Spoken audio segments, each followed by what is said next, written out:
दिनम दिनम। क्या बना? दिनम दिनम, मतलब रोज, हर रोज को बोला जाता है। तो यहाँ पर क्या बनता है? पहला शब्द क्या बनता है आपका? एक उपसर्ग बनता है। दूसरा बोला यथाशक्तिम, तो ये क्या बना? शक्तिम अनतिक्रम्य, मतलब शक्ति के अनुसार।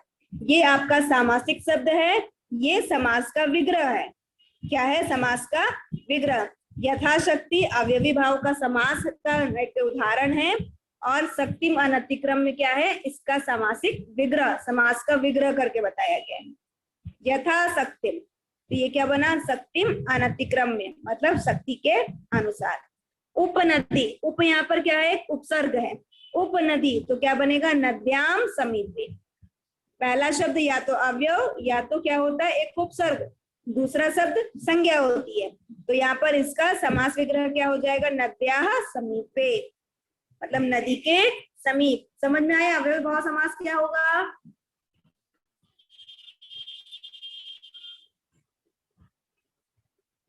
क्लियर है या नहीं?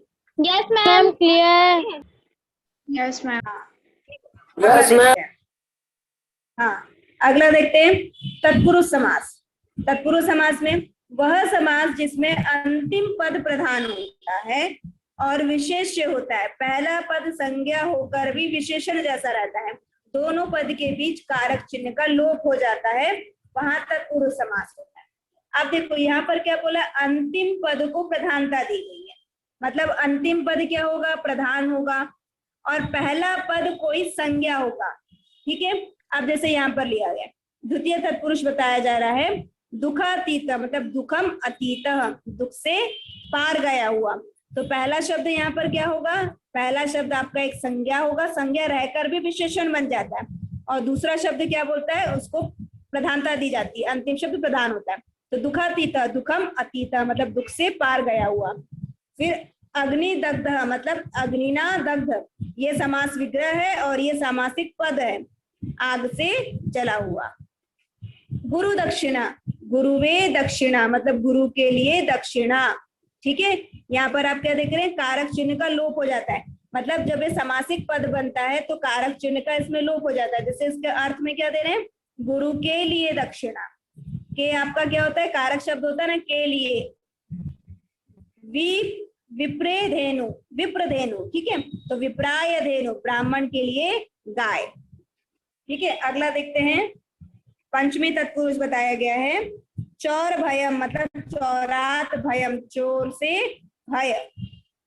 सिंह भीति, सिंहात भीति, सिंह से भय। ये आपका क्या हुआ? पंचमी तत्पुरुष हुआ। आगे देखते हैं षष्ठी तत्पुरुष। षष्ठी तत्पुरुष देखते हैं, आम्र फलम, मतलब आम्रस्य फलम, आम का फल। कृष्ण भक्त, कृष्णस्य भक्त, कृष्ण का भक्त।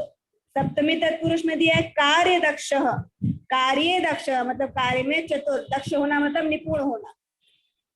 जलमग्न, जले मग्न, मतलब जल में डूबा हुआ। तो ये सभी तत्पुरुष समास के उदाहरण हैं, जिसमें अंतिम पद प्रधान होता है और पहला पद संज्ञा होते हुए भी विशेषण जैसा दिखता है। अगला देखेंगे कर्मधारय समास। तत्पुरुष में दोनों पद एक ही विभक्ति के नहीं होते, परंतु कर्मधारय समास में दोनों पद एक ही विभक्ति के होते हैं। पहला पद विशेषण और दूसरे पद विशेष, मतलब संज्ञा की विशेषता बताता है। इसमें ये ध्यान देना है, पहला पद जो होता है वो विशेषण होता है, दूसरा शब्द जो होता है वो क्या होता है? संज्ञा की विशेषता बताता है। क्या बताता है? जो शब्द होगा इसकी विशेषता बताएगा। जैसे क्या लिखा है? सर्प, कृष्ण सर्प। कृष्ण सर्प मतलब काला सर्प। तो ये कृष्ण क्या कर रहा है?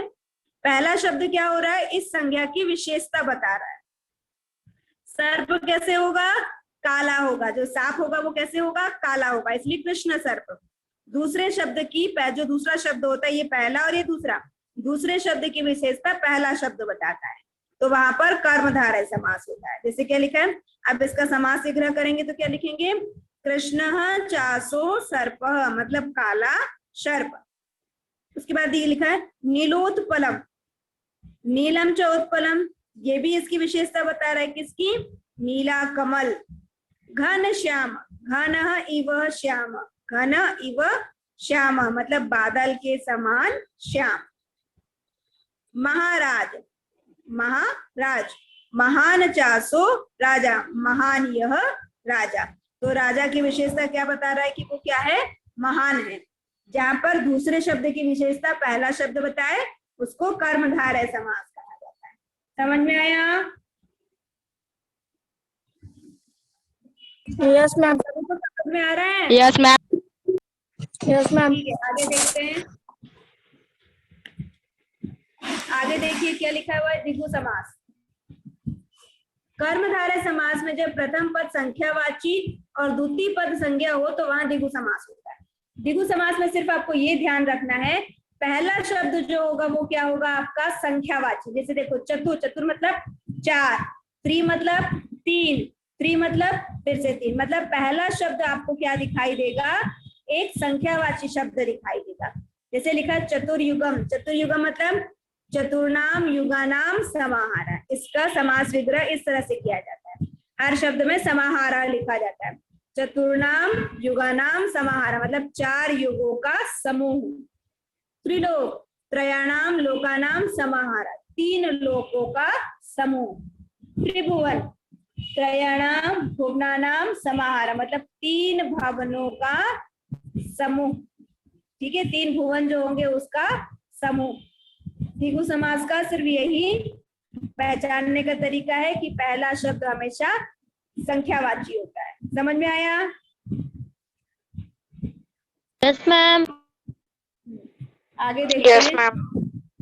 द्वंद्व समास, जब 2 या 2 से अधिक पद च या और से जुड़े हो तब पूर्व और उत्तर पद दोनों प्रधान हो वह द्वंद्व समास। ध्यान ये देना है कि द्वंद्व समास में क्या होता है, दोनों पद जो होता है च या और से जुड़े होते हैं। जैसे क्या लिखा है यहाँ पर 2 पद है, राम लक्ष्मणो, राम और लक्ष्मण 2 लोग दिखाई दे रहे हैं, तो हम उसका विग्रह कैसे लिखते हैं, रामश्च लक्ष्मणश्च। यहाँ पर ज से जुड़े हुए हैं ये लोग, रामश्च लक्ष्मण मतलब राम और लक्ष्मण। पितरो, पितरो मतलब माता और पिता, माता और पिता को पितरो बोला जाता है। 2 शब्द जुड़े हुए हैं इसलिए पिता च माता च मतलब पिता और माता।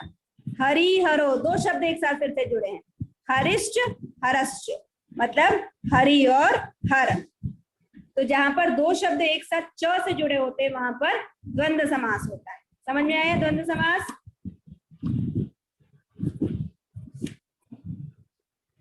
आया सभी को समझ में? Yes ma'am. Yes ma'am. चलो आगे देखते हैं।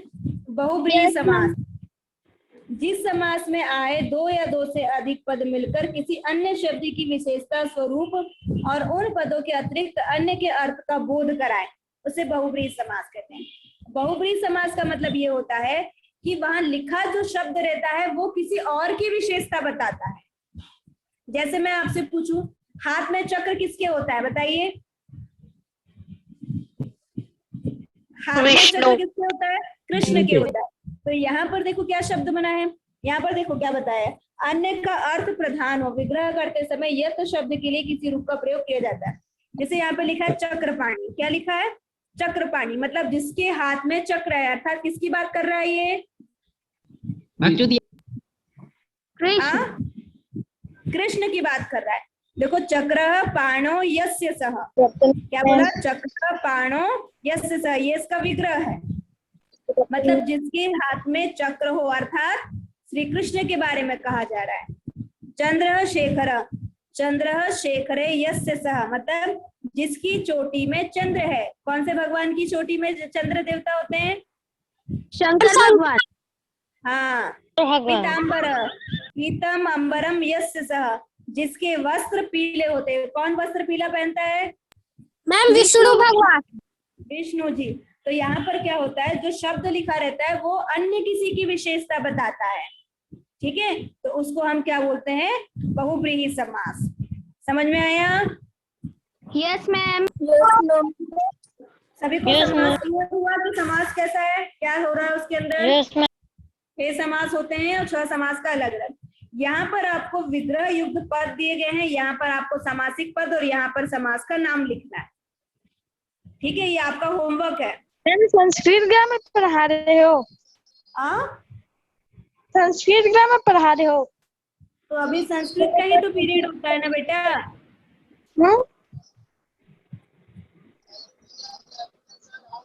मैम मैं थोड़ा सा लेट से हूँ ना मैम। हाँ तो बेटा ये संस्कृत का पीरियड है। आपको जो लिंक सेंड किया गया है उसमें लिखा भी तो है सब्जेक्ट संस्कृत, टॉपिक भी लिख के भेजा है मैंने। मैम इसका जो क्वेश्चन है उसका जो भी है वो सब बुक से ही मिल जाएगा ना? हाँ कि अपने बुक से से मिल बनाना है? जाएगा, नहीं मिलेगा तो आप ढूंढो। Okay ma'am. ठीक है। विग्रह युक्त पद जैसे कि लिखा है राज्ञ पुत्र मतलब राजा का पुत्र बताया गया। जन्म नहीं आ रहा। पत्राणाम समाहारा, बताओ कौन से समूह में संख्यावाची शब्द होता है, कौन से समास में? पहला शब्द जिसका संख्यावाची हो वो कौन सा समास होता है?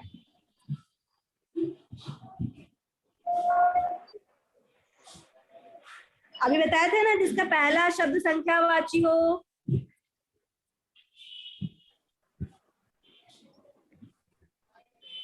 कौन सा समास में संख्यावाची शब्द होता है पहला? मैम द्विगु समास। हाँ, क्या होता है? द्विगु समास। द्विगु समास में पहला शब्द संख्यावाची होता है। पीतम वस्त्रम मतलब पीले वस्त्र। पति च पुत्र च मतलब पति और पुत्र। यहाँ पर दो अलग अलग शब्द बताए जा रहे हैं ना, जो एक साथ जुड़े हुए हैं, तो ये कौन सा समास होगा बताओ? अभी जैसे बताया था माता च पिता च, कौन सा समास है? द्वंद्व समास। द्वंद्व समास। वैसे पति च पुत्र च कौन सा समास हो जाएगा?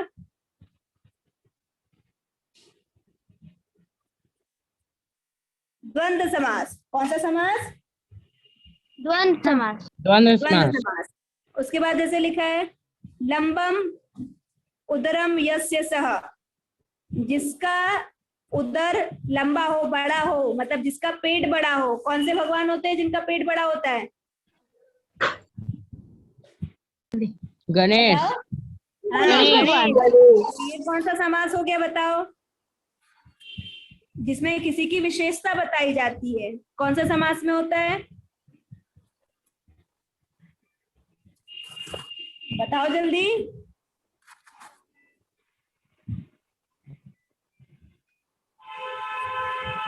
नहीं पता? बहुब्रीहि समास। कौन सा समास? बहुब्रीहि समास में क्या होता है? किसी अन्य की विशेषता बताई जाती है। जैसे मैं बोलूं दशानन, क्या नाम लिया मैंने? दशानन मतलब जिसके 10 सिर हो। 10 सिर हो वो कौन है बताओ? रावण। तो ये कौन सा समास होगा? बहुब्रीहि समास। समझ में आया? Yes ma'am. मैंने बोला पंचवटी, बताओ कौन सा समास है? पंचवटी बताओ।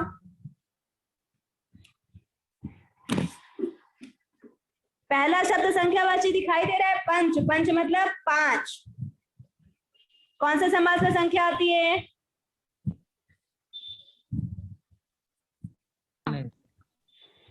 मैम जिसमें संख्या होती है वो बताना है। हाँ मैम द्विगु समास। हाँ, तो पंचवटी मतलब पंचानाम वटानाम समाहारा मतलब 5 वृक्षों का समूह। क्या बोलेंगे? 5 वृक्षों का समूह। उसको हम क्या बोलते हैं? द्विगु समास बोलते हैं ना। Yes ma'am. हाँ, जैसे मैंने बोला त्रिपथम, क्या बोला? त्रिपथम मतलब 3 रास्ते। 3 रास्ते जहाँ जुड़े हो वहां पर हम क्या बोलते हैं? त्रिपथम बोलते हैं। चौराहा, जहाँ 4 रास्तों का समूह, वो क्या बन जाता है? चौराहा। तो जिसमें पहला शब्द संख्यावाची हो वो सभी द्विगु समास में आते हैं। समझ में आया? Yes ma'am. हाँ यस मैम। बाद में हमको उसका हिंदी में नहीं लिखना। क्या? समासिक पद में हम लोग को उसका हिंदी में नहीं लिखना रहता है ना?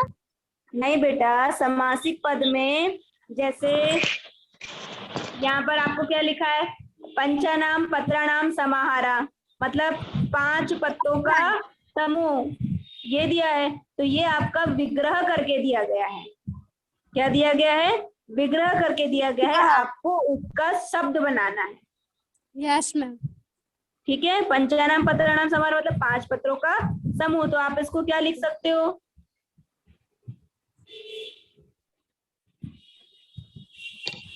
पंच प्राणाम लिख सकते हो। ठीक है, आप जैसे यहाँ पर लिखा है लंबरम उदरम यस्य सह, तो क्या लिखोगे? लंबोदर। क्या लिखोगे? लंबोदर। तो इसका समासिक पद क्या होगा? लंबोदर। और समास का नाम कि लंबोदर जो है वो किस समास में आता है? कौन से समास में आता है? बहुव्रीहि समास में आता है, ऐसे। ठीक है, यस मैम। यस और मैम। उसके नीचे भी देखेंगे, ये भी आपको क्वेश्चन दिया हुआ है, निम्न सामासिक पदों का विग्रह कर उनके प्रकार लिखिए। अब यहाँ पर देखो, ये आपको विग्रह करके दिया है। यहाँ पर आपको मुख चंद्र, चंद्रमा की तरह मुख वाला, ठीक है, तो ये कौन सा हुआ? कर्मधारय समास। तो इसको आपको यहाँ पर लिखना पड़ेगा, इसका विग्रह करके। जैसे ये विग्रह करके लिखा हुआ है ना, ये विग्रह है, ये शब्द है आपका समासिक पद, कृष्ण सर्प, कृष्ण चासो सर्प। वैसे यहाँ पर आपको मुख चंद्र का लिखना होगा, विग्रह करके लिखना होगा, और ये कौन सा समास है वो समास भी आपको लिखना होगा। ठीक है, इस तरह से आपको दिया गया है। देखिए, त्रिप्रथम, राम कृष्ण, ठीक है, इनका आपको विग्रह भी करना है, और ये कौन सा समास होता है वो भी आपको लिखना है। खुद से बनेगा तो ठीक है, नहीं बनेगा तो खोजिए और फिर लिखिए, लेकिन आपको खुद से होमवर्क करना है ये। मैम कल का होमवर्क सेंड कर देना। हाँ, कल का होमवर्क व्हाट्सएप पे सेंड कर दीजिए, मैं अभी इसको भी आप लोग को सेंड कर रही हूँ। ठीक है, ओके मैम। ओके। और किसी को कोई डाउट है? No ma'am. No ma'am. ठीक है, चलिए मैं इसको अभी आप लोग को दे रही हूँ। आप लोग उसमें अपनी कॉपी, व्याकरण कॉपी में लिखेंगे इसको। ठीक है, और जो होमवर्क दिया है वो होमवर्क को भी व्याकरण कॉपी में ही कंप्लीट करेंगे। Yes, ma'am. ठीक है।